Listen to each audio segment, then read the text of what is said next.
Hello and welcome to Adobe APAC Live. My name is Flynn. I'm really excited to be the host this afternoon, and I'm here with Jeremy Lord, illustrator extraordinaire. What is up? Hey, how you going, man? All good? I'm really good. Really chuffed to be here again, actually. Yeah. So you were the very first Adobe APAC Live artist, guest? Yeah, I was. Yeah, it was. I had a really good time, and obviously you guys liked it because you asked me back. So, yeah, we did.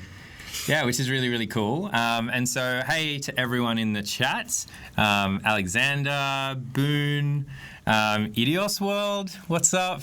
Real name. Mate. How's it going? I think good Jeremy, you might know who that is. Yeah. Thanks. Jump into the chat. We love to interact with you guys. We'd love to have a chat with you. You can ask questions for the next hour. We're going to be talking all things color, illustration, and so on and so forth.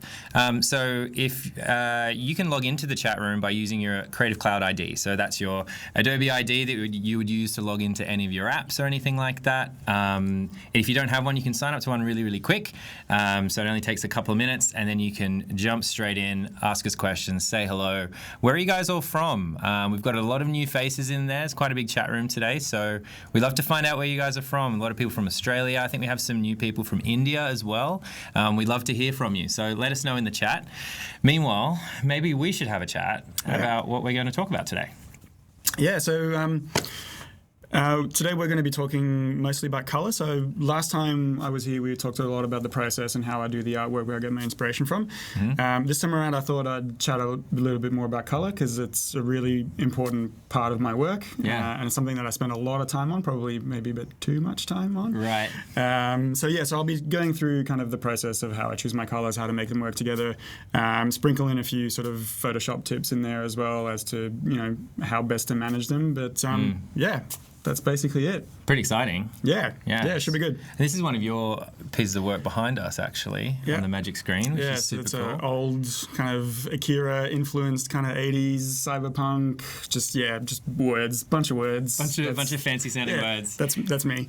Maybe let's see a piece of your work. I don't know if you want to bring up your website, if you want to bring up one of these examples. It's totally up to you. Yeah, so my website, jeremylord.com. So as you guys can see, probably there's a bunch of stuff on here.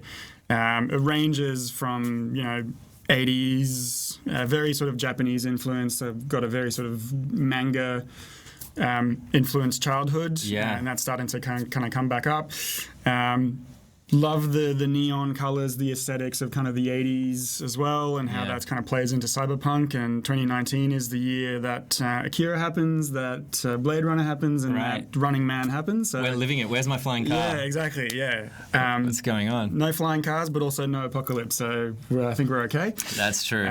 So this is kind of like a really broad sort of overview of all the work that I do. As you guys can see, a lot of very kind of bright neon colors. You guys will see that again today. Look at that colour work. Hey, and look at the chat room as well. It's blowing up. Hey everyone, we've got some New Zealanders in there. G'day our friends. Hong Kong, Christy S. We see you a couple of times. I didn't know you were from Hong Kong. That's super cool. JC also Hong Kong.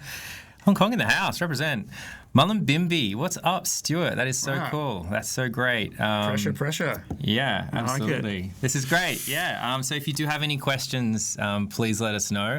Jeremy's going to get under the hood from some of his work. Yep. It's super, super cool. But before we do get into that, we talked about manga and stuff. You actually grew up in France. I did, yeah. So I was born in Australia. You lost the accent. I can talk like this, but it's not very practical. So born in Australia, but raised in France, spent 23 years in France. And so, France and Japan had a big cultural exchange in the late 80s, early 90s. Right. Which meant that I got a lot of, I grew up with a lot of the mangas that maybe are a little bit more underground. So we're talking beyond Dragon Ball Z. Yeah. Not the sort of the main stuff like High School, Kibangumi, all that kind of stuff. Right.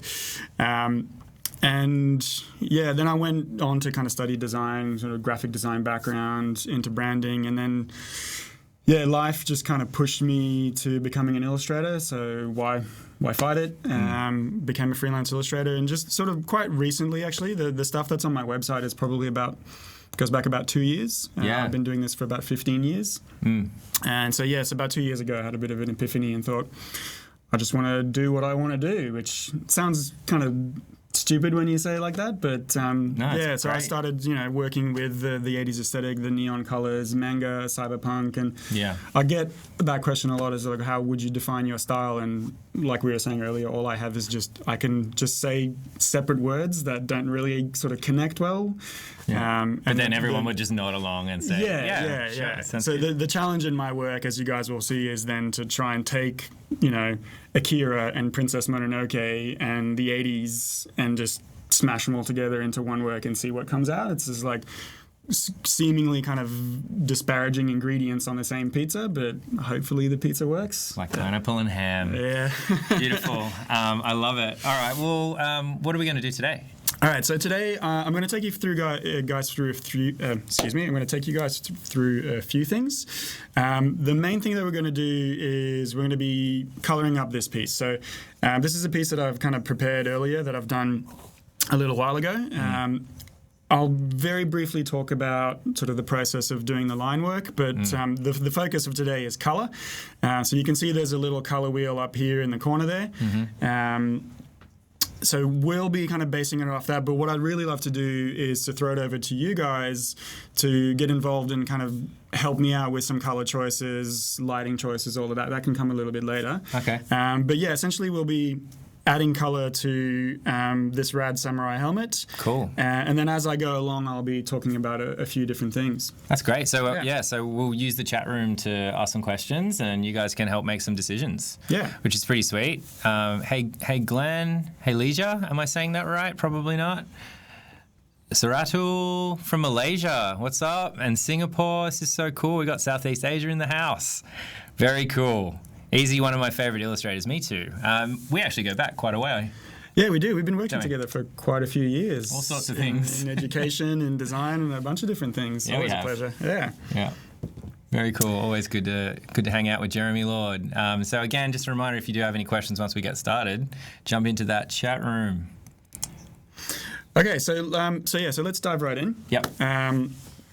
First things first, as I probably need to kind of mention a few different things to begin with. What I'm working on currently is Microsoft Surface Studio, so it's a nice big kind of surface. One of the things that I really like about it is the color rendition on the screen is awesome. And this is all about color, so those really bright kind of contrasting colors are really great. It's nice to have a bit of real estate to kind of move your arm around as well. Yeah. The second thing is I'm using Photoshop. I almost exclusively use Photoshop. You'll see from the work that I do, there'll probably be a few questions come up. They usually are around why don't I use Illustrator to get those smooth lines and flat colors. The answer is good question. Just going to preempt that question straight away. But I find Photoshop just feels more like I'm drawing, whereas Illustrator is a little bit more image building. The other main thing that I really need to mention here is that I am working in RGB. So if you can see on my screen here, my image mode is in an RGB workspace as opposed to CMYK workspace. That's really important because RGB has a wider color range, call it a color gamut, which allows me to get those neon colors. So if you're trying to get this kind of bright pink on your screen at home and Photoshop is changing it to kind of a duller version of it, it's because you're in CMYK and not RGB. Okay. So if you want those really sort of bright colors, if you want to sort of work along as I'm doing this, make sure that you're in RGB. Awesome. So without further ado, let's dive right in. So as I said, I've prepared a few different things. You guys can see this kind of color wheel that I've done up here. So I've originally sort of colored this with these colors. And again, very neon colors, very kind of, bright, contrasting colors. Something that I really sort of am quite passionate about. You guys can see here as well, I've sometimes like to kind of look at different color wheels that I do from different pieces. So all of these represent a piece that I've done. Right. You can see that there's the pink and the blues that come back quite frequently. Again, they're this sort of standard 80s neon colors. Yeah. Do you dream in neon? I'd love to. Yeah, I'd love to. But otherwise, in life I live all things neon. I've got some pink shoes on at the moment, which you guys can't see, but Yeah. So these are the kind of the color wheels that I might sort of try and have a look at before doing a piece, just to get things going. Thinking about, what can I do? Oh, I could use this one, but instead of the green, it could be a different color. So yeah, just really kind of playing around with that. But I don't spend too much time on that, and you guys will see why a little bit later on. But it is nice to just have that. So this is a Photoshop file that I've got sort of pre-prepared with all these layers here that you can see, and I can just go in and edit a color as I need to. So for instance, like I said, if I don't like that green, I can go and sort of change it to an orange, see how that looks, and really kind of play around with that. We'll come back to that in just a minute. Cool. So with this, we're going to try and again get that real sort of dramatic 80s neon kind of lighting. And some of the things that we will do for that, as you guys can see in a lot of the pieces that I will work with, is I like to have sort of a range of different colors. Maybe there'll be sort of, this color wheel here that I work with here has 6 colors. Right. I'm going to ask a silly question. Yeah. The circle over the top.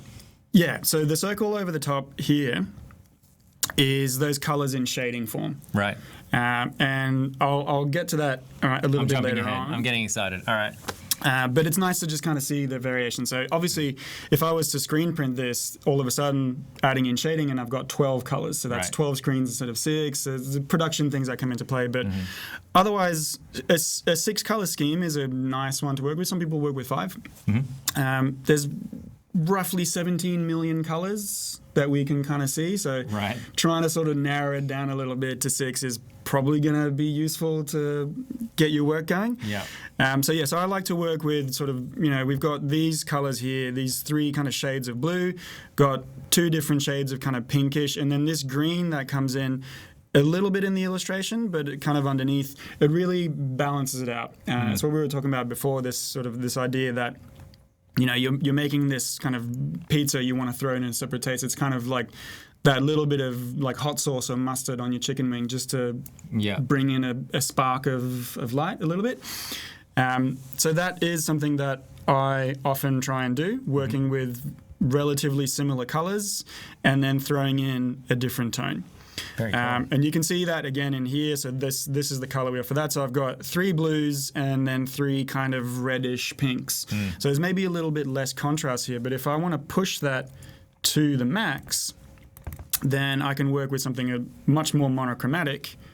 And here you've got the same kind of image all in monotone with this light here. And this blue light that we've got here is what's referred to as a bounce light.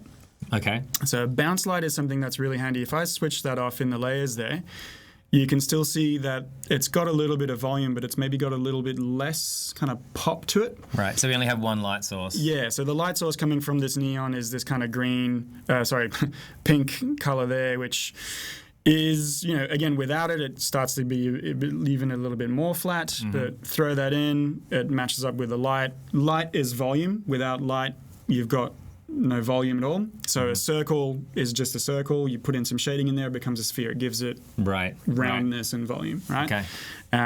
And again, without light, it would just be completely black. So you really want to work with those lights to get that. But in an image like this, where we've got an overarching amount of pinks and purples and, all the same kind of color tone, throwing in this blue all of a sudden really makes that blue stand out. And it's called a bounce light because it makes you imagine that there's something happening over here outside the image that you can't see. So is it always an invisible source of light? It doesn't have to be. Doesn't have to be. It doesn't have to be. I could put in, I could draw in a neon over here, and that could, be the source of that light. But it's nice to kind of let the audience guess a little bit. Like there's something outside of here. The image goes beyond just the frame of the image. Right. It's a nice little trick to kind of do that.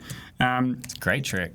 But yeah, so that's a kind of a bounce light that I would like to use, but generally in contrast with it. So something warm, something cold, something bright, something dull.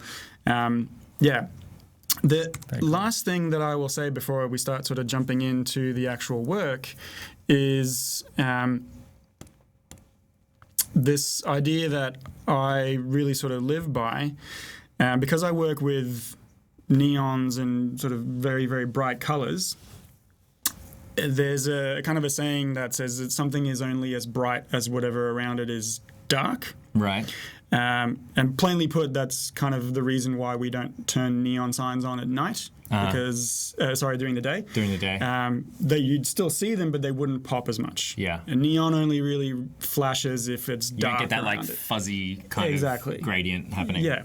So what happens here is exactly this, right? So we've got this line work on a white background, and if I kind of turn off all the outlines, it just becomes this kind of a mess of colors. You can still kind of see it, but it's kind of hard to guess. But more importantly, the colors really don't pop. Whereas if I switch that background to a dark background, all of a sudden those colors really start to shine. Yeah, that's the stuff of nightmares right there. So you can really kind of see that artwork even just from the highlights. Right. Again, that's what photography is, writing with light. Right. I kind of like to try and do the same thing with my work, is define the artwork just from the lighting around it. And obviously then I've got these colors that go into it and the light source to match. But it's kind of fun sometimes just to look at your artwork like this and see really, really popping without that. Otherwise it's just colors. Yeah. This is now light, but light needs dark in order to be light. Oh, it's like a yin and yang. That's you just came back from Japan. That's really deep. Yeah. This is deep. I love it. Yeah, Japan, the land of neon as well, but it only Shibuya Crossing looks cooler at night. Right. Because all the neons and all the signs in the TVs are all lit up. I've only been there really during the day. Should I have gone at night? Yeah, you should go there. Oh, no. You've done it wrong, sir. Yeah, okay. So those are sort of the basic fundamental principles. You need the dark color to make the light color pop. Yep. And you really want to get that color contrast going. Monochromatic is okay, but it tends to be a little bit flatter, so it's just nice to bring in something to add that contrast of color. Okay. All right. Cool. So let's dive right in. So this is started out as a digital sketch, working with just a blue pencil, just because it's standard brush. I'm not using any fancy brushes here.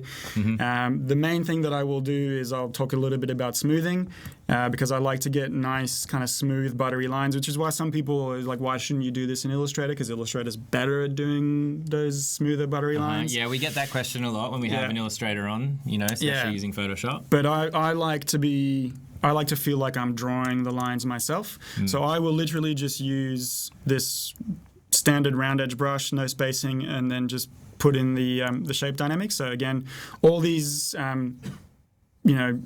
tablets and surfaces all have pressure sensitivity. So when I press down lighter, the line gets thinner. Or thicker, depending on how hard I'm pressing. So you can really get that. But the smoothing stops it from being all kind of janky and jiggly. And gives you that really smooth line. So that's something that I work with. Again, I won't get too much into that. The main reason why I've got these really thick outlines, proportionally speaking to the artwork, is some sort of element of style, making it kind of cartoony cell shading. But also what it does is, as soon as I come in with a color here, so I'm just going to get rid of that gray, you'll see that what I'm actually going to do is I could actually paint it using a brush. In order to paint, it's probably a better idea to turn off the smoothing on your brush, because you want to paint quickly, right? So let's just randomly pick a color. Red will do. If I'm trying to paint like this, smoothing tends to slow down your brush stroke a little bit. Right. So it's possible that it's just not as responsive. So I tend to prefer turning that down, and then you can really go to town on the coloring end. Look at you go. The problem I find with this is, it can be fun sort of coloring an image, but you get all these little bits that you may have missed. Like you can see there's just a little tip of white just there and another one just there. It's like a human error.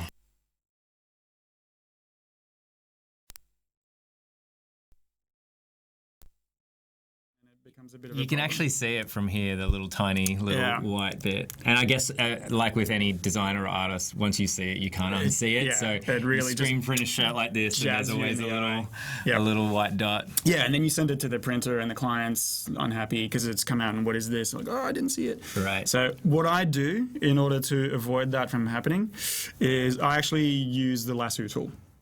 Okay. Right, so in Photoshop, the lasso tool, which is just this guy here, there's different options for it. I just use the regular lasso tool, which allows you to draw a selection, and then that selection is ready to go. And this is where the thick outlines come in really handy, because I've got that, I've conveniently named it base color, and then I can actually, if I kind of shake a little bit on the line here, it doesn't matter, because I've got this really thick black outline as a kind of buffer area, as a sort of safe zone.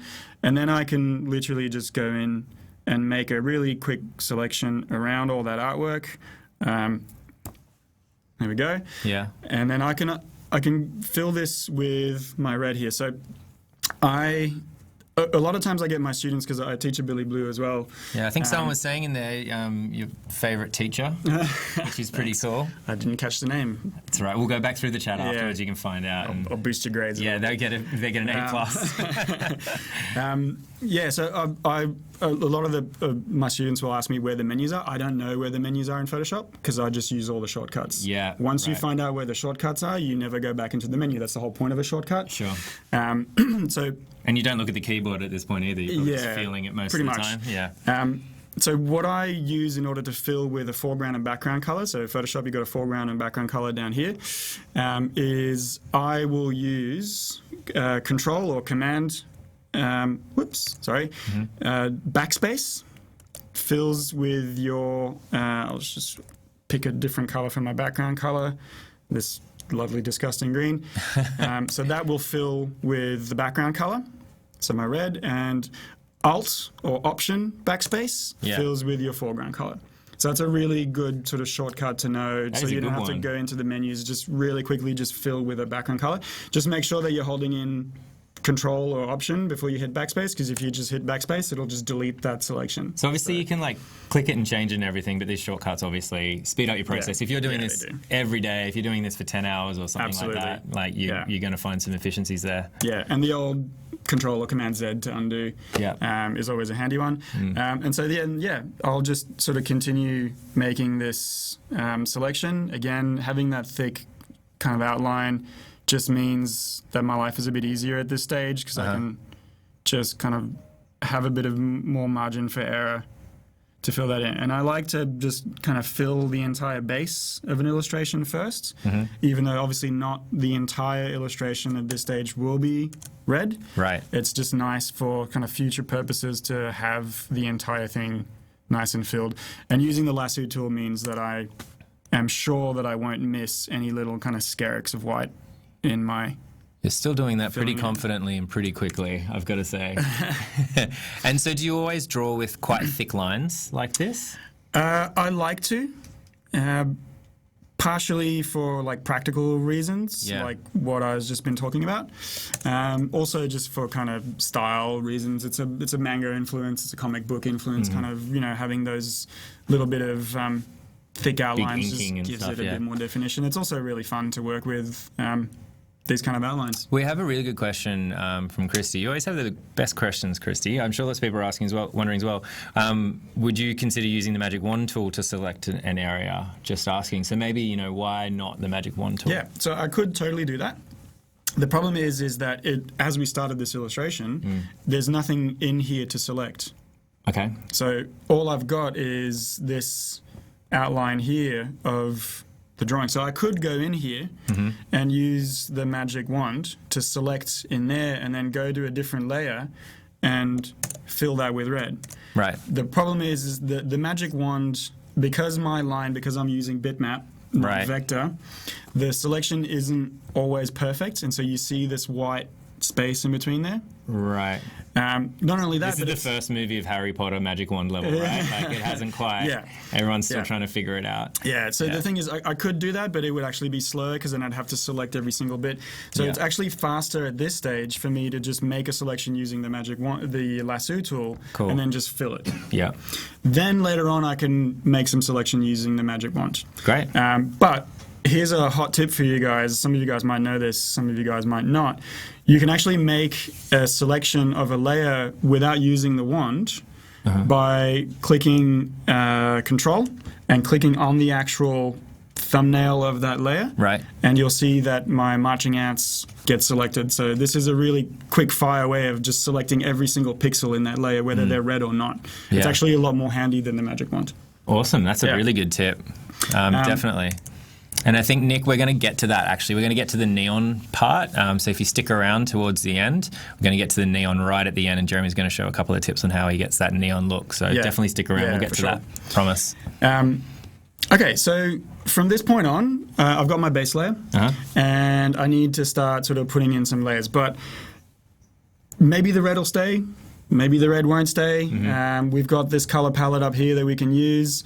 Happy to throw it over to you guys as well as we're doing this. Throw out some suggestions of like Maker's helmet, Well, so Claire T pink or something. Asked in the chat, said want to see some yellow. So could we make? What if we wanted to make that yellow? Let's make a yellow. All right. So there's a couple of ways we can do this. This is Photoshop. Yeah. We're controlling pixels, so there's like 17 different ways of changing the color of something.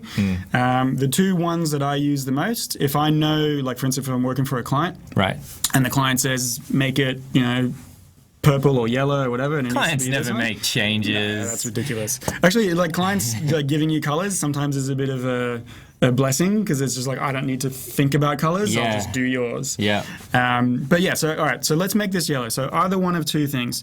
Either we can go in and select a kind of like a nice yellow from here.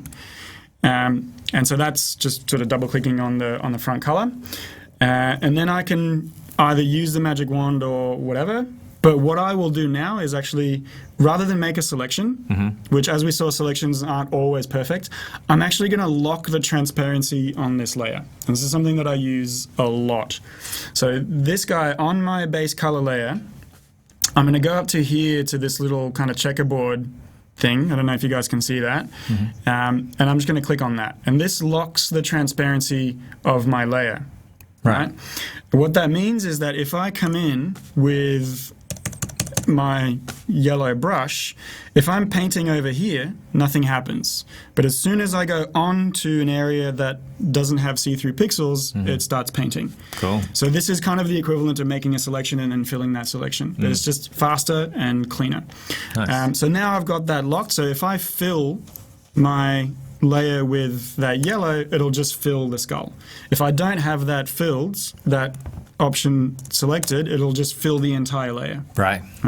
So this is then saying that all these pixels here that are transparent, all this sort of gray and white checkerboard that we're familiar with in Photoshop is transparent pixels. None of those will get touched. They're locked. Right. Only the non-transparent pixels. That is cool. So you can go back through and change it fairly quick. Yeah. So this is a nice way of kind of doing it. If you've already made the color and the client has come back and said, oh no, I actually wanted it to be this color, trying to match it up, trying to select it perfectly, this is just so much faster. Excellent. All right. So I can do that, or I can do this, which is what I would most often do actually. Is go into my hue saturation slider. So Command or Control U. It's up in the menus up here somewhere. Don't ask me where again. I haven't been up into the menus in about 10 years. Right. I'll just do Control U and it brings up this hue saturation slider. Now you guys will see me use this a lot because this is where I live. Like that sort of thing of designers kind of moving stuff around a pixel or two. Yeah. This is me on this. This is your thing. version. This is like here, maybe not. Right. The thing that I really like about it is that it's live. It's doing it as I see it, so I can actually slide that around, looking at my work and going like, oh yeah, that's really cool. Actually, I really like that color. So it's a bit of trial and error. Yeah, well, a lot of trial and error. Completely trial and error. So this is kind of going the opposite direction to what we were talking about before. It's like choose your colors and then apply them. This is just me going like, I'll like the color when I see it, kind of thing. And do you think that's an experience thing as well, like to see that quickly? Yeah, I think so. And like, it's a bit ironic what I'm about to say, because what I really like about it is that sometimes it gives me quite unexpected color choices, and not choices that I would have made. Even though, as you guys saw from my color wheels, I tend to always make the same or similar kind of color choices. Yeah. But for me, for instance, like this, I'm really into trying to sort of use very, very, very subtle colors. And I always give my printer a very, very difficult task, because trying to get that, it's like, it's not quite pink, it's just a little bit more blue, it's a little bit more red, it's just, you got to get it perfectly right. So one of the things that I will do, for instance, I'll just make this yellow real quick. So again, just using So while we're doing this, JB asked, can you do an impression of a French-speaking client? So maybe like, maybe in this situation, the client's asked you, to change the color. What might that sound like? I don't know if I can do that without being extremely offensive. Can you offend yourself? Maybe there's... Probably. No one said they were from France in the chat. So I don't know. I don't have very many French clients, actually. But yeah, it would probably sound like, can you make this yellow, please? There you go. You're welcome, JB, in the chat room, and everybody else that really wanted to go down that road. So we've made this yellow now using either hue saturation or filling it with a specific color that we've chosen. Right. One of the things that I wanted to touch upon as well is that you'll notice if I go back into this illustration here, one of the things that I like to do is work with colors that are a little bit surprising, right? So a black is never really black. So you guys can see on the screen here, it's a little bit lighter than on my screen. That's sort of a very dark navy. But even if I was to make this black, I would often just go into my color picker here and just bring it up into like a blue, or just very, very, very slight difference in between the two. So you can see it here because it's comparing it to the black. Right. But if I go in here and fill that space, that's just going to look black on my illustration. Right. But there's something I really like about the fact that it's not quite black. It's actually very difficult to get a perfect black in nature. Yeah. And a perfect white in nature. There's always a tiny little bit of color to it. Yeah, there's actually quite a lot of digital designers like working in the digital space that have certain rules that are like that as well. Yeah. And the same thing, there is no 100% black, because 100% black, there's no light. Exactly. And so, if you do it on screen, there's actually something a little bit unnatural about it. So they like to put like just a little bit of color in there, just so it's not completely... Yeah. And I think the thing is with that is that, like, a lot of people might not notice that. Yeah. But they do. Right. They just don't. It's kind of like feng shui. It's like, it just feels right. I don't know why. It's like, I do. Yeah. So one of the things, again, like this is a bit of an example of this. I don't know how well this is going to kind of show on the screen, but you guys can see here what I've done is I've actually put, the two reds are the same. And I've put a grey square on each one just to kind of show this idea of contrast and kind of changing colors just very slightly. The one on the left, this one here, is just pure grey. Right. Right. This one here has a bit of green through it. Okay. So that's just going into color balance, which is Command or Control B, and I need to select a layer. Usually that helps. Yep. And then literally just kind of adding in a bit of green. So if I do that, obviously you can start to see that it's going into the green, but just doing it without it making it too obvious. And green and red are complementary colors. They're at opposite ends of the color spectrum. So that's a very good amount of contrast. So what that does is it just means that the gray versus the red on the right has more contrast than the gray versus the red on the left. Right. And if you move that into a grayscale area, you guys can kind of maybe see there's a tiny little bit more contrast in between this gray and that gray than on this side. Right. Simply by changing that a little bit. So, can you guys see that in your screen? I'd be interested because everyone's going to be on a different screen, right? Yeah. It's the thing about the internet. Yeah, it's a little bit. It's also my screen is calibrated, and so it gets a little bit tricky. But the theory behind it is sound. Yeah. So that's just cool. trying to get, like, if you were to say, with this one, for instance, if I was to fill in the background, I wouldn't just go with a black. Right. First of all, if I did that, then I'd lose all my outlines, which is a bit sad. Because you did the outlines in black. or I could do my outlines a different color as well, which is possible. But what I would do here is I would actually take a purple or a blue, because they're complementary colors to the yellow, and yellow and purple to the Lakers. This is a nice color combo. Right. So I'll go into a purple here and choose a really, really dark purple, and then fill my background with that. I think there were some people in the chat that really like purple. This is becoming very popular. Okay, cool. Well, then we'll stick with the purple.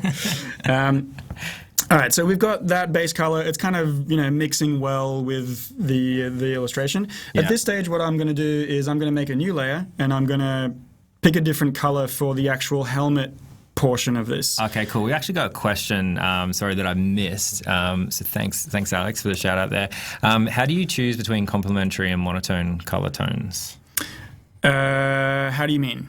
That's a good question. Maybe clarify that. So it just says, how do you choose between complementary and monotone colors? So you can use a color wheel. So that old color wheel that we all saw in kind of design school, where you guys can see. I think I painted that with gouache. Yeah, I don't know if people you would still have. do Most that. people, use gouache because gouache is a flat color.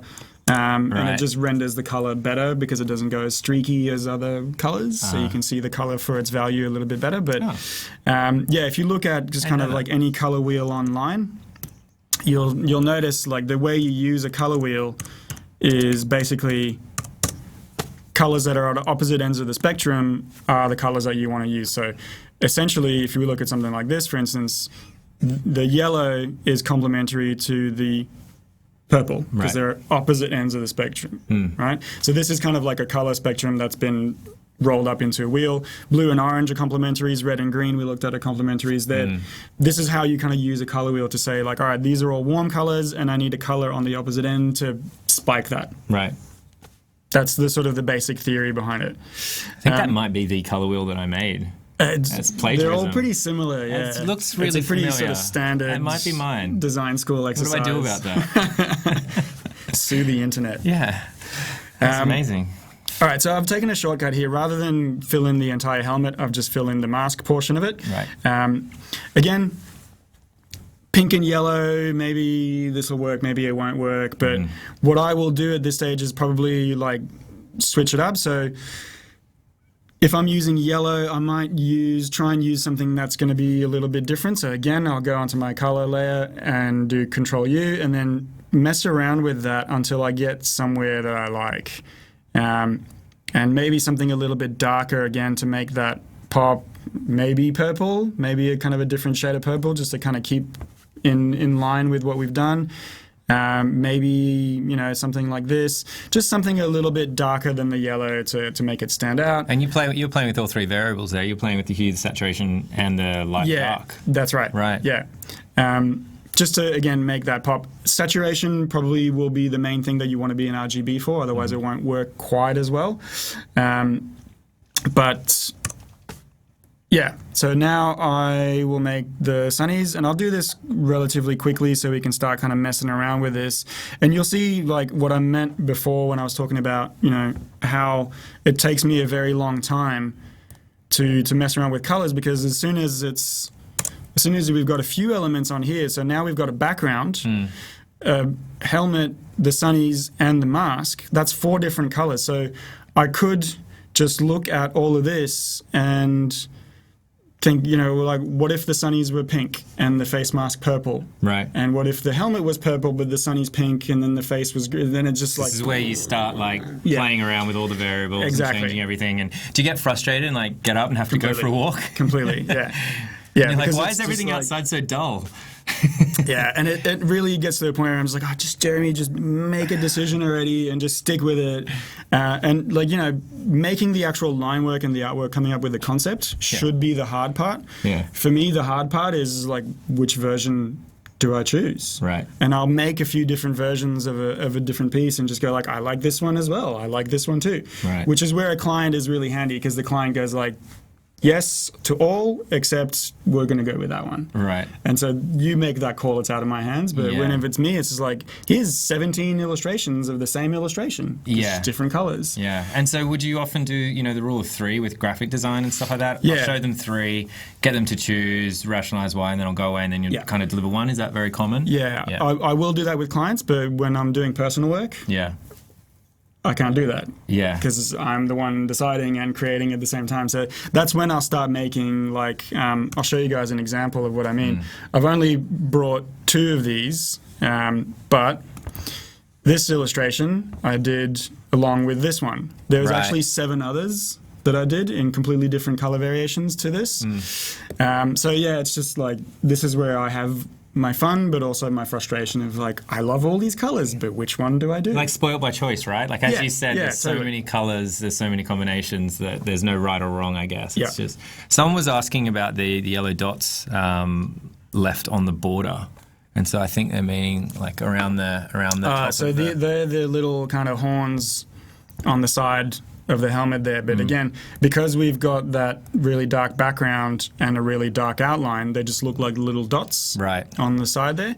So this is where maybe I will go in and grab my outlines, lock the transparency on those, and pick a different color for it. Yeah. And so maybe brighten that up a little bit. Well spotted. I like that the audience interacted with us in such a way that demonstrated the purpose of getting this right. Yeah. Like the color contrast. That's exactly why they look like little dots on the screen, which is well picked up.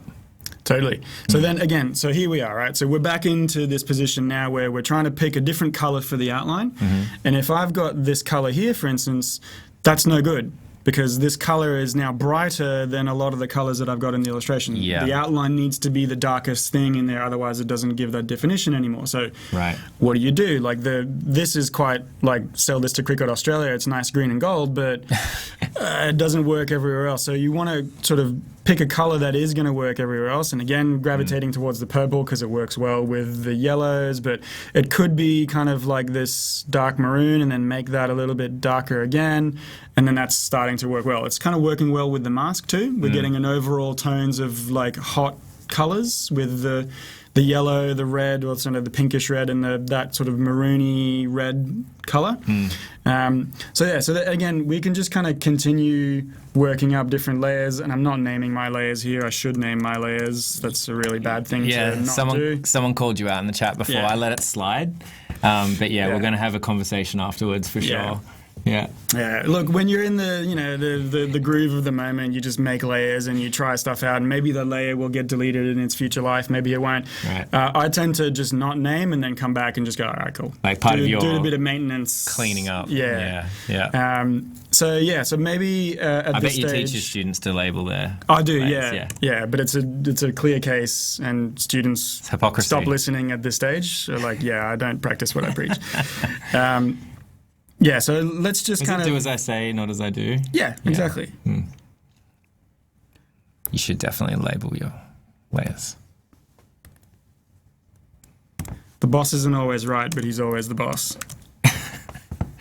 There's been so many comments that we can make into t-shirts. I'm really excited.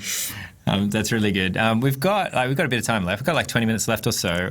Just a reminder, you can join the chat and ask questions by using your Creative Cloud ID. So if you're sitting there wondering, who is this? What is this chat room? How do I get involved? That's how you do it. So in the top right-hand corner, your Adobe ID, so just your Creative Cloud login details. Jump in there. If you don't have one, you can sign up really quick. Jump in there and ask us some questions, and we'll do some Q&A at the end, because there's been quite a few questions. We may have missed one, so we'll do a little bit of a Q&A at the end and have a bit of a chat. Awesome. Nice. So just going to add the horns in a little bit, just to make them the same color as the mask. Again, trying to sort of stick to a limited range of colors, just to limit the amount of sort of decisions that I've got to make on this. But at this stage, I'm sort of relatively happy with it.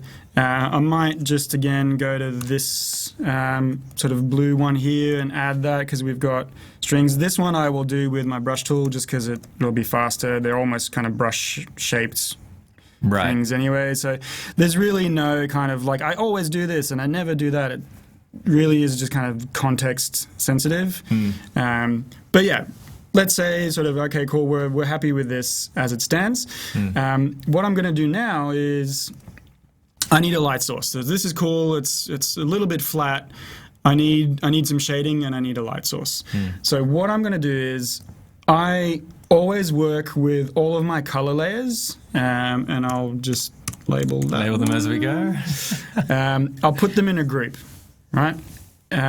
So the reason I put them in a group is just means that, if you're working with a lot of layers, which I tend to, you guys probably saw from some of the early artworks, I've got like upwards of 50 layers in a piece.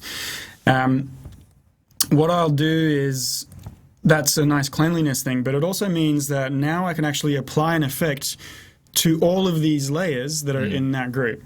Okay. So here's how that works. I'm going to go onto that layer group, which I've just called culls, because it's my sort of lingo for colors. I'm going to get rid of this color palette that's annoying me real quick. And as we do this, we'll get to the end of this, and then we'll answer some of those questions, guys. So I see you, and we'll get to you in a sec. So I'm going to now use what's called an adjustment layer. Yeah. Adjustment layer is really, really awesome. I work with adjustment layers a lot when I'm doing my shading and lighting. And it's a really kind of non-destructive way of doing things. So non-destructive means you can keep changing it, you can keep editing it. It's not like set in stone. Great. If you kind of save the file and close it and come back, you can't undo those changes. If you do a non-destructive thing, you can just do whatever you want. So clients are always happy.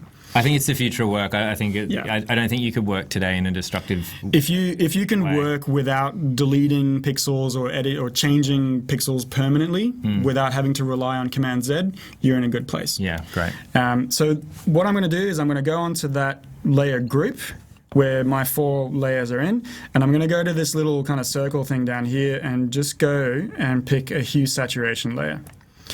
And then really, really important, I'm going to click on this guy. So what this guy does, if I don't have this guy on, you'll see what happens is as I make this darker, it makes the whole image darker. So my background is actually getting darker as well.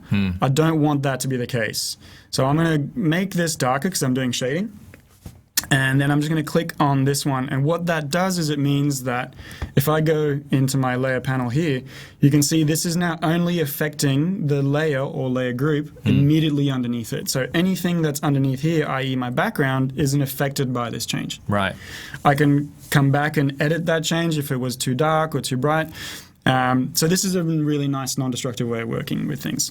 And you'll see in a second it's also put a layer mask. But before I go on here, we were talking before about there's no such thing as black in nature, or it's very difficult to come by.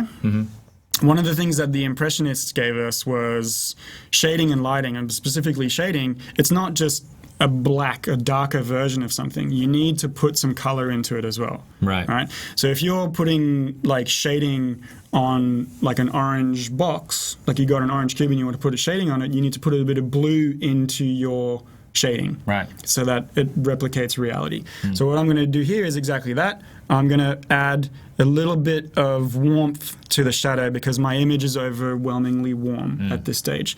So what I've done is just use the hue saturation to add a little bit of kind of red heat to that shadow, and that shadow now feels a lot more realistic. Cool. Also just a little bit more interesting than it's just a thing with black. Right? Then what I've got is I've got a layer mask on this, and that's going to allow me to paint some shading back into it. So I'm going to go in with my brush on a layer mask using my smoothing, and I'm going to decide on a light source. So let's make this really dramatic. Let's say that the light's coming from underneath. Right. So it's kind of like that horror movie lit underneath. So I'm going to paint with black here. I'm going to bring light back into this. Yeah, that's cool. And you want to think, I always kind of think about how light works on something like this. It's kind of like snow. If you're thinking like the light is coming in the direction, whatever, it's like snow, it's going to land on certain things and not on other things. Right, like the way that snow falls and sits. Exactly. Yeah. So if you've got like a log on the snow, it's only going to kind of taper off on the edges where the snow isn't clinging into it. The light's going to do the same thing. Right. So it's just a kind of a nice sort of 3D way of thinking where would the light hit here? Where's it actually going to go? Without worrying too much, because at the end of the day, we're not doing a super realistic illustration, but it kind of needs to make sense from a volume point of view and a lighting point of view.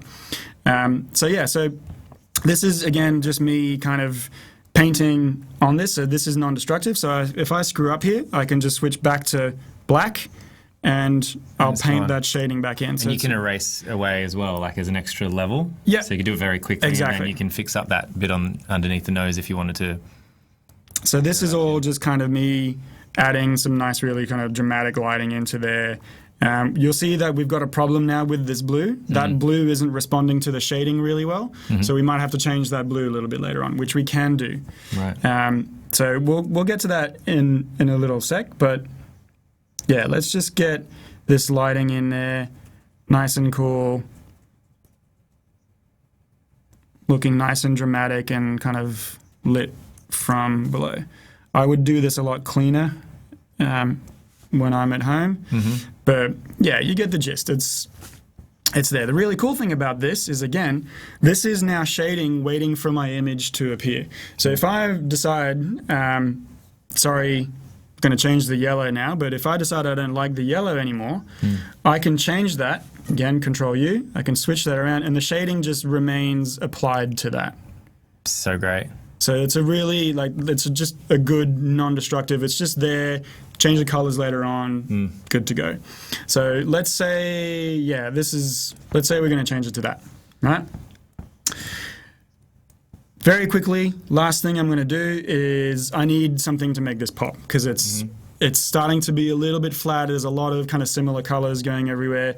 So I'm going to add in something that's going to be a light source. So I'm going to throw it over to you guys. And the photographers are loving this, by the way. There's a couple of photographers in the chat room, and they're really enjoying it, which is true because you're talking about light. Yeah, well, you're talking about the way that light works. This is like, it's photography. You're writing with light. Like you're using the light to define an image, which is exactly what photography is. Very cool, very cool. And don't worry, guys. I've seen those questions back in the chat. We'll get to them at the end. Okay, we'll make sure we try to get back to some of those. Okay, so I'm going to put in a light source now. I'm going to make it, for the sake of time, I'm going to make it something real kind of cool and 80s. I'm not a typographer, so you handwriters and typographers out there, please forgive me. I'm just going to write like something real cool, like laser in a kind of 80s font. Something like that. Right? That doesn't say laser, but whatever. Again, I did my disclaimer. I'm not a typographer, so I can do whatever I want. But what I'm going to do now is I'm going to go into this and I'm going to give it some neon glow. Okay. Right? So I'm going to double click on that layer and it brings up this guy, and I'm going to go to this guy. So this guy, Outer Glow, is probably one of my favorite things in Photoshop. I literally could not do my work without this little effect that's pre-done for me. And I'm going to make this into kind of a neon sign. So I'm going to pick that similar kind of blue. And there we go. Let's make this a little bit bigger so it's real kind of bright. I'm going to give it an inner glow as well, just to kind of, again, increase that kind of neon-y look. And then we're good to go. So that's just kind of a really cheap and easy way of making this. Super 80s. Yeah, it's starting to be real into it. What I'm going to do is I'm going to undo this. I'll delete that layer. You'll see that the effect is still on there. So what I can literally do now is I can paint with neon lights. Wow. Because that effect is on the layer, and so it doesn't matter what I do, it's just going to stay that. That is super cool. And then obviously now that I've done that, I need to make that neon interact with my actual illustration. So I'm going to make a new layer, call it neons, use that same color, and then I'm just going to go to town and paint with these neons again.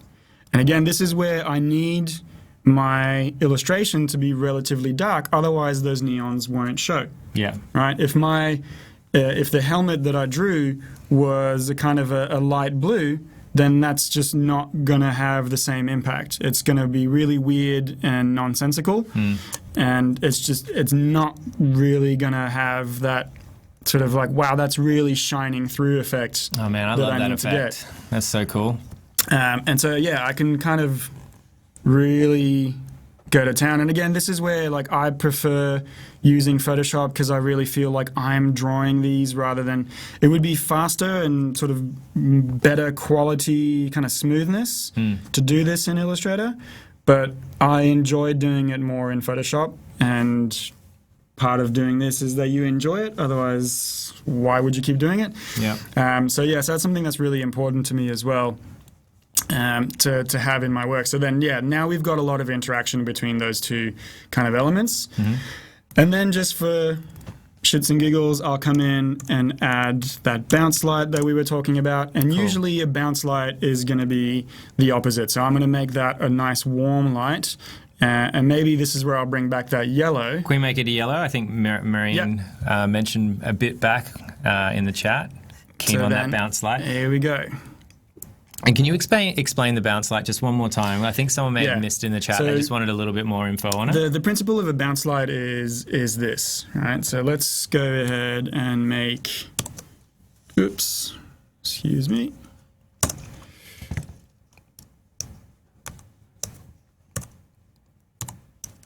Jeremy uses his keyboard like a pianist, so he's just typing away quickly. So, all right, so we've got this sphere, right? So we got this ball, and we're going to sort of add some lighting to it. And again... Oh, sorry, Marnie. Going to lock this up. Incorrect pronunciation. And add in a light source. Right? Right. Actually, before I do that, I'm going to put an adjustment layer on that, make it a bit darker, and bring some light back into this. Okay, so we've got our ball that's kind of starting to look good. I'm going to apply that to it, and then I'm going to come around with another layer. Actually, you know what? I'm going to do this destructively, just this once. Light source. So we got a shadow and this blue kind of light coming in, right? So now what we want is a bounce light is going to add that kind of roundness to it. So currently what we've got is we can really see the volume here, but then it kind of gets lost over there. We don't get this sense that this ball is actually kind of going back around over there. Right. Right? So we want that. So what we're going to do is just bring in a tiny little bit of a bounce light in there, and all of a sudden you get this impression that there is something happening on the other side of that ball. Right. And it just makes the whole thing pop a little bit more. It adds a little bit more image contrast to the overall thing as well, and it just means that you've got this kind of contrast. It's something that movie makers do a lot, actually. Right. And animation as well, where if somebody's kind of, there's a great scene in Final Fantasy where there's somebody who's kind of having a bit of a conflict of interest in their mind, and they're trying to be good but trying to be bad. One side of them is blue lit, the other side of their face is red lit, to really increase that kind of contrast in between the two personalities. It's one of those things that when you know what it is, you see it everywhere. Exactly. So you see it in movies and you're like, oh, you can be really obnoxious and whisper over to your friends in the theaters like, I know what they're doing. I'm just trying to watch the movie. Yeah. But yeah, it's like, again, just adds a little bit of that. Theoretically, you want less amount of light on the bounce than your main source, because it's a cutout light. It's just a detail light. So as it is, I'm probably making just a little bit too much light. Again, maybe it's yellow, maybe it's not. Like I'll probably sort of go back and forth a bunch of times on that. But generally speaking, also you want it in the opposite direction. So in this case, if the lighting is coming from below, maybe you want it from above, or from kind of above in an angle somewhere. And where did you learn about lighting? Like, did you study photography? Design school. We did a sort of 6-year program, and we did a lot of color theory. A lot of colors in 6 years. Yeah. That was a question from Carrie, so it seemed like a good time to throw that one in. Yeah. So here we go. So we've got kind of like a finished thing, finished piece. Whether or not we're happy with the colors, again, this is where we can start to kind of mess around with this. And I'm going to put in, sometimes I'll do this where I'll go in and put an adjustment layer over the whole thing and just go to town and go like, hey, you know what? Actually, that's kind of cool. Yeah. The face mask is too dark, so then I can go back individually and change the color of the face mask, because this is non-destructive. But it just means, again, this kind of goes counter to you planning out your colors. But it's open to some interesting surprises that you might not make normally. You know what always looks good? That neon down the bottom. Yeah. In any light. It looks awesome. Yeah, so again, like you want to... Can't go wrong. You really want to sort of, think about what it is that you're trying to do. I generally tend to gravitate around sort of these kind of colors because that's just my aesthetic. No reason. It's just like, why do you like blue? It's because I do. Yeah. But more importantly, what you want to avoid is trying to sort of end up with something like this. This is really muddled. It's just... You can't see what's going on. The neon doesn't pop anymore. It doesn't have the light anymore. Right. You've lost your outline on this horrible baby vomit green color. So these are the things that you want to avoid having. You want to have a good amount of contrast in between things and a good definition to your image, because again, that's what light's all about. That's amazing.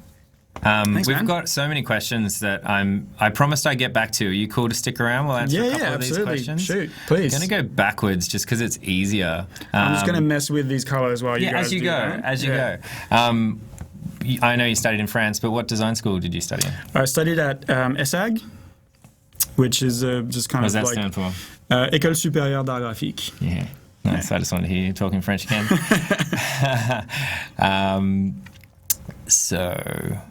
Nick was asking, what if the concept drawing is more realism towards not illustrative, like line vector work, when neon colors will work well? Are you mean is it like it's a more realistic style? I guess, yeah. It's the same concepts apply no matter what you're doing. Right. You could be. I follow a lot of photographers who will take photos of like nighttime stuff, and then they'll put a whole bunch of filters to make them really blue and pink to get that kind of like neon cyber vibe kind of thing. Right. So yeah, it doesn't. If you're doing kind of like real oil painting, all this, the same kind of theory and concepts apply.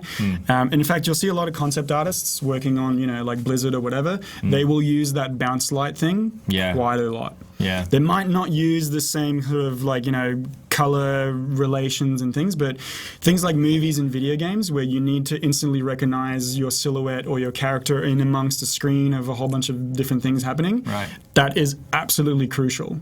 The color scheme, it's one of the things I found out this quite recently, actually. Yeah. Almost the entire reason Indiana Jones has a hat is so that he's recognizable from everybody else in there. It's that wide brimmed hat. Obviously, he's an adventurer as well, but it was a conscious decision from Lucas and Spielberg to give him a hat to really give him that kind of silhouette standing out. In fact, the first shot that you see of him in Temple of Doom is not Temple of Doom, Raiders. Yeah, Raiders of the Lost Ark. Is silhouette of him.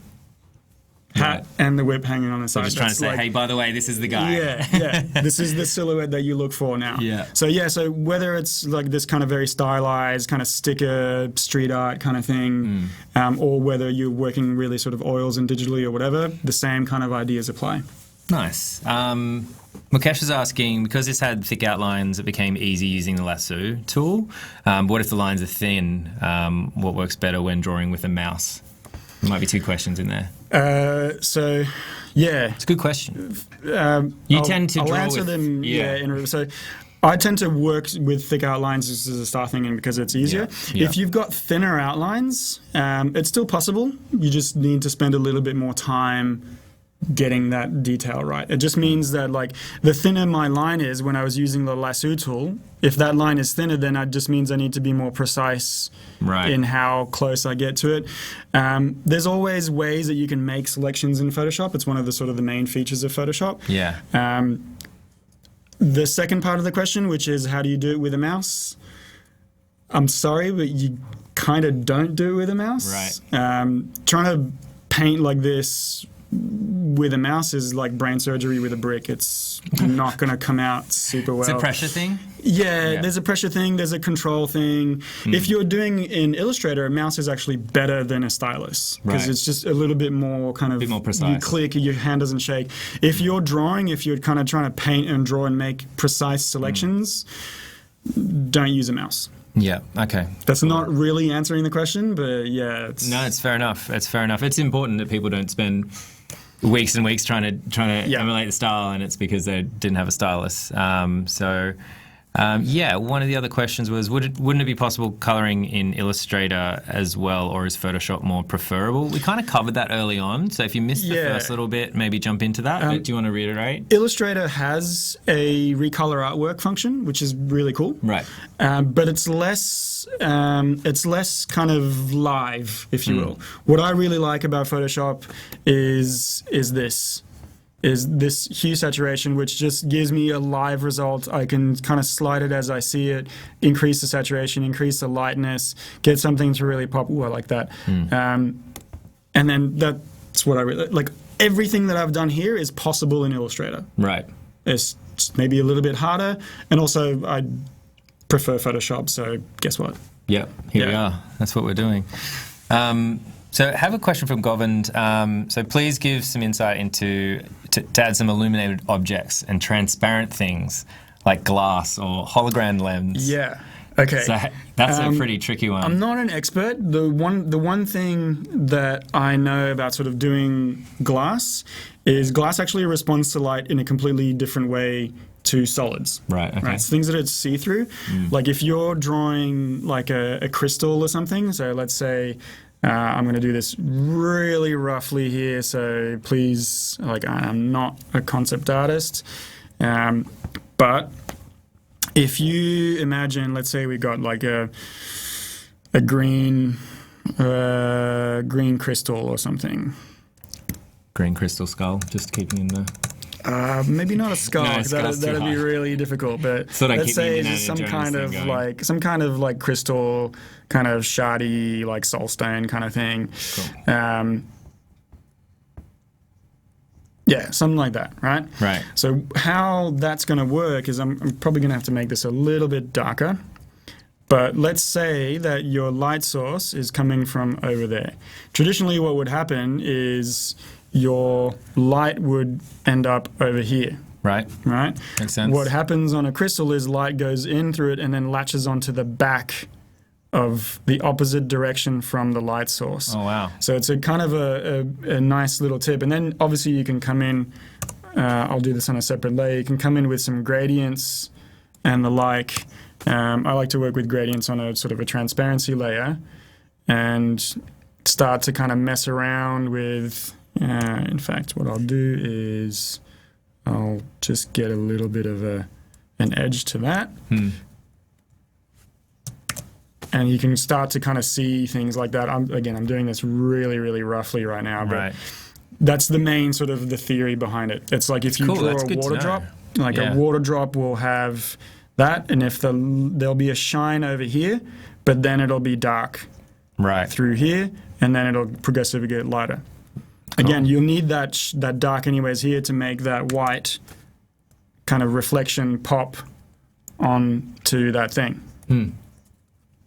Right? Need the dark to have the light, exactly. Which is what you were talking about at the beginning, So that's again, like this is by no means am I qualified to kind of talk about all this stuff at length, but the theory behind it is that. But again, out of kind of style concerns, out of practicality concerns, I tend to not use too many gradients, and you can see that in like most of my work, which is again why I get those questions a lot about like why don't you use Illustrator, because it's just flat colors.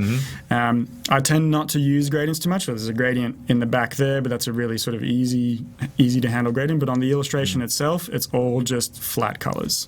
Right. Yeah, cool. And someone was asking, like, I think the chat's answered the question as well, like CMYK versus RGB. Obviously, for today's exercise, it was because we wanted to show off that neon kind of cool color, which you can't get so with like CMYK. This neon pink, for instance, like if I, let me just do this really quickly. If I flatten this image down. And no, Jeremy's not single, so I'll just cover that down right now. If I switch... What you get for speaking French on the live stream. If I switch to CMYK, you see immediately what happened to that pink? Yeah. So it kind of dulls it. Yeah, so the color gamut of CMYK, the range that you can get, isn't as good. So it's better to just work in RGB.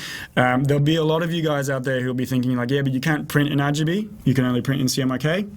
Not anymore. Right. There's really good printers that have CMYK/RGB printers. The printer that I use is a mate of mine called Robert Wade. He always just nails everything that I do. Wow. And I give him some challenges. Really? Because, like he'll get these pinks and these neons and they'll be perfect. Wow. So you can get your work printed digitally in an RGB space very, very well nowadays. Oh, right. Yeah. Okay, I didn't know And if you that. want to take it even further, you can do screen prints and get specialty inks, and they'll glow in the dark, and they'll do all sorts of really awesome stuff for you. So anything's possible. Awesome. Yeah. Well, that's great. Thank you so much, Jeremy, and thank you. Pleasure. Thanks for all your questions. Everyone in the chat. That was some awesome questions. I hope we got to all of them or most of them. Where can people find out more about you, find your work? So as we saw at kind of the beginning of the talk, I've got my website, which is jeremylord.com, and I've got my Instagram, which is just jeremylord_. Nice. My Instagram is probably updated more often than my website. That's just the way the world is these days, especially for illustrators. Yeah. A follow and a comment on Instagram. If you guys have any other further questions as well, I'm usually sort of pretty good on Instagram, so that'd be the way to go. That's fantastic. Thank you so much. There's so much useful information in there. Heaps of questions out there. A lot of people saying that it was really, really useful. Awesome. for them in the chat. You guys I'm were glad everybody awesome. got something out of it. Yeah, thanks for the questions. Thanks, all you new folks. If you're watching this on YouTube and you missed out, you can go to adobeapaclive.com. We actually have a subscribe button on the website, so if you can find it, click that. And if you do click that, you'll be reminded every single time we go live, so you'll never miss one. So enter in your details and we'll make sure that you never miss an Adobe APAC Live. We are here every Wednesday from 2 to 3 p.m. this year, so we hope to see you this time next week. Thank you all, and thank you, Jeremy. Thank you, and thank all you guys for your questions. And yeah, glad you guys got something out of it. Awesome. See you guys. Cheers.